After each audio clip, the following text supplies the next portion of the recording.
नमस्कार, मी प्राजक्ता तांडेल. बुलेटिनमध्ये आपलं सगळ्यांचं स्वागत. आणि बातमीपत्राच्या सुरुवातीला अतिशय मोठी बातमी. राष्ट्रवादीचे बडे नेते आणि माजी मंत्री हसन मुश्रीफ यांच्या घरावर ईडीने छापे टाकलेले आहेत. कागल आणि पुण्यातील घरांवर हे छापे टाकण्यात आलेले आहेत. ईडीच्या अधिकाऱ्यांसोबत प्राप्तिकर विभागाने देखील छापा टाकला असल्याचं कळतंय. ईडीचे जवळपास 20 अधिकारी सकाळी 6 वाजता हसन मुश्रीफ यांच्या कागल येथील निवासस्थानी पोहोचले आणि सध्या या अधिकाऱ्यांकडून हसन मुश्रीफ यांच्या घरातील कागदपत्रांची तपासणी केली जाते.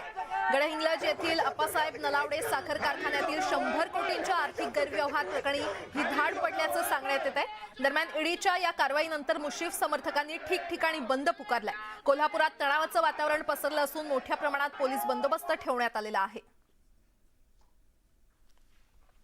तर राष्ट्रवादीचे बडे नेते आणि माजी मंत्री हसन मुश्रीफ यांच्या घरावर ईडीने छापे टाकलेले आहेत. कागल आणि पुण्यातील घरांवर हे छापे टाकण्यात आलेत. ईडीच्या अधिकाऱ्यांसोबत प्राप्तिकर विभागाचे अधिकारी देखील त्यांच्यासोबत असल्याची माहिती मिळते आणि ईडीचे जवळपास 20 अधिकारी सकाळी 6 वाजता हसन मुश्रीफ यांच्या कागल येथील निवासस्थानी पोहोचलेत आणि सध्या या अधिकाऱ्यांकडून हसन मुश्रीफ यांच्या घरातील कागदपत्रांची तपासणी केली जाते. गडहिंग्लज येथील अप्पासाहेब नलावडे साखर कारखान्यातील 100 कोटींच्या आर्थिक गैरव्यवहाराप्रकरणी ही दाढ पडली असल्याचं सांगण्यात येते.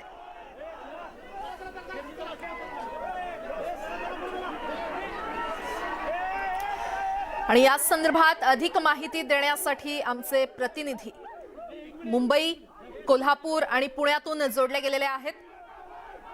थेट विनोद, सगळ्यात आधी तुमच्याकडे येते. हसन मुश्रीफ यांच्या घरावर छापेमारी सध्या सुरू आहे. मुंबईमध्ये ते असल्याचं कळतंय. ते कोल्हापुरात जाण्याची शक्यता आहे का? काय सविस्तर अपडेट?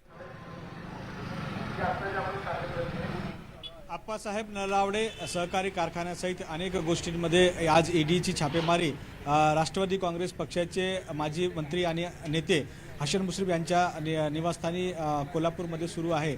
खास करून या ठिकाणी एक गोष्ट पाहायला मिळते आहे की जी काही घटना आहे त्या घटनेमध्ये एक गोष्ट कॉमन पाहायला मिळते की जी सहकारी साखर कारखान्यामध्ये जे पैसे आणि ज्या काही कंपन्यांमध्ये पैसे लावले आहे त्या मनी लॉन्ड्रिंगच्या माध्यमातून त्या ठिकाणी वापर झाला असल्याचा त्या ठिकाणी आरोप आहे.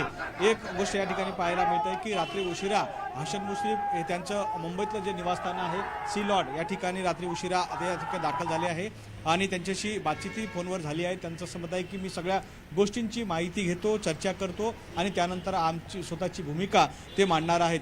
यामुळे आता सध्या ज्याप्रमाणे ईडीची जी कारवाई सुरू आहे त्या कारवाईप्रमाणे आम्ही त्या कारवाईला संपूर्णपणे सहभागी आहोत, त्याला मदत करत आहे. मात्र काय नेमकी त्या चौकशीतून फलित होतं हे मात्र कळणार आहे आणि त्या पार्श्वभूमीवर माझी जी भूमिका आहे ती मी मांडणार असल्याचंही हसन मुश्रीफ यांनी बोलले आहेत. त्यामुळे आपल्याला हसन मुश्रीफ यांची अधिकृत भूमिकेसाठी वाट पाहावी लागेल. मात्र ते आता मुंबईत आहेत आणि मुंबईत असल्याने ते सगळी ज्या काही कारवाई ईडीकडून केली जात आहे, प्राप्तिकराकडून केली जात आहे, त्या कारवाईच्या पार्श्वभूमीवर ते संपूर्ण माहिती आपल्या कार्यकर्त्याकडून, संबंधित अधिकाऱ्याकडून, म्हणजे संबंधित अधिकारी म्हणजे त्यांच्या जवळ असलेले त्यांचे कार्यकर्ते आणि त्यांच्या जवळ असलेले नातेवाईक यांच्याकडून घेत आहे. आणि ईडीची जी कारवाई होत असताना कोणकोणते कागदपत्र आणि कशा प्रकारचे त्यांच्या पैशांचा गैरवापर झाला की नाही झाला याची संपूर्ण माहिती ते अधिकृतपणे देणार असल्याचं बोललं जात आहे.